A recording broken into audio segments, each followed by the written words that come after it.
그러면 우리가 이러한 이안에 대해서 좀 구체적으로 분석을 해야 될 것 같아요. 문제점은 어떤 것들이 있는지, 그리고 전문가들, 학부모님들은 어떻게 평가를 하시는지.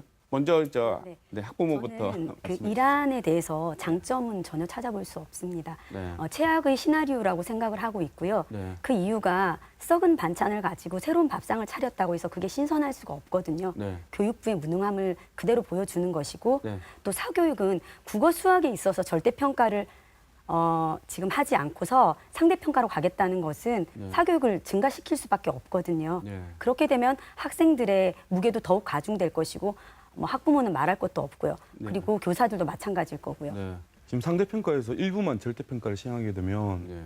안함만 못한 결과가 나올 것이고요. 네. 그러니까 흔히 말하는 사교육적으로 국어 수학의 풍선 효과가 일어날 것입니다. 네. 뭐 사교육의 부담이 줄어든다기보다는 사교육 중심이 옮겨가는 결과가 나올 것이고, 네.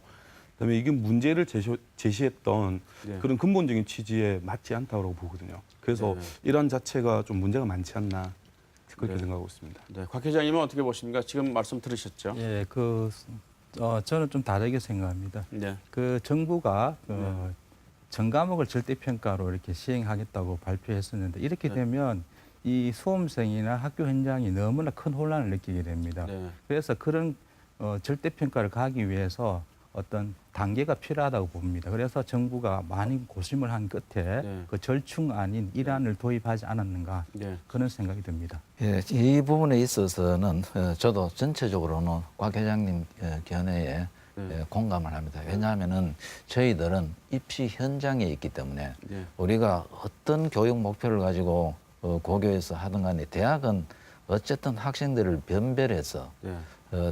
학교에서는 절대평가를 해도 대학은 상대평가에 의해서 10명을 뽑는데 100명이 지원을 하면은 네. 뭔가를 기준을 정해야 되는데 여기에 대한 준비가 안 돼 있으니까 네. 네. 과도기적인 상황에서는 이렇게 하는 것이 아닌가. 저도 개인적으로 여기에 만족스럽지는 않지만 네. 하나의 교육책으로서 생각해 볼 수는 있다. 이런 생각을 갖고 있습니다. 네. 혼란을 이야기하면서 지금 이란이 우선이라고 얘기하시는데 그런 혼란들을 방지하고자 3년 예고제를 하고 있거든요. 네. 그러니까 극심한 변화가 있다 하더라도 3년 전에 입시에 대한 이야기를 하면서 네. 그 혼란을 줄여주고 준비할 수 있는 시간을 주자 해서 시행하고 있는 것인데, 거기에다가 다시 또 혼란이 있을 우려가 있어서 일부만 상대평가한다라고 하면 2015 개정 교육과정을 만든 그 의도 자체도 많이 희석화되는 거고요. 그다음에 암기식 문제풀이에 한계가 있다라고 얘기했던 교육부 자체로도 그렇게 얘기하지 않았습니까? 네. 그런 암기식 문제풀이가 한계가 있는데 그거의 대표적인 게 현재는 수능이지 않습니까?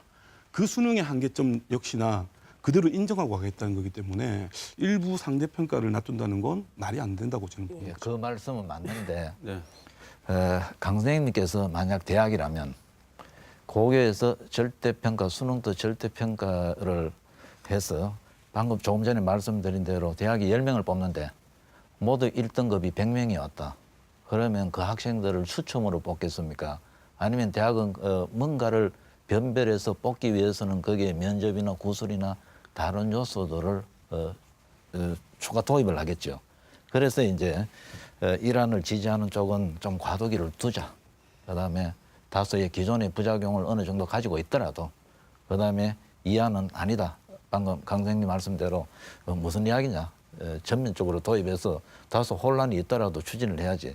아마 이런 생각인 것 같습니다. 네. 저도 강 선생님이랑 생각을 같이 하는데요. 네. 우리가 정권이 바뀔 때마다 교육 개혁을 계속 부르짖었고 그럴 때마다 계속 좋은 제도를 도입하기 위해서 노력을 해왔지만 사교육은 계속 증가되었고 학생들의 고통은 계속 더 가중되어 왔거든요. 네. 그리고 있는 집 부모 자식들은 대학의 문이 더 넓어질 수밖에 없고 없는 집 자식들은 더 좁아질 수밖에 없는 게 현실이었고 네. 교육 개혁이라는 것은 적어도 전체를 바꿔야 된다고 생각을 합니다. 네. 그게 부분이라고 해서 뭔가 더 달라지거나 그렇다면 그 전체에서 분명히 대안을 만들어가고 계속해서 그 문제들을 작은 데서부터 그걸 찾아 나가는 것이 맞지 그거를 과도기라고 두어서 이제까지 과도기라 두었던 것들이 좋은 변화를 낳은 적은 없었습니다. 훨씬 더 제가 졸업했던 그 고3 시점부터 학력고사 마지막 세대로 그 이후부터는 계속해서 더 가중만 되어 왔거든요. 네. 현실은요. 네.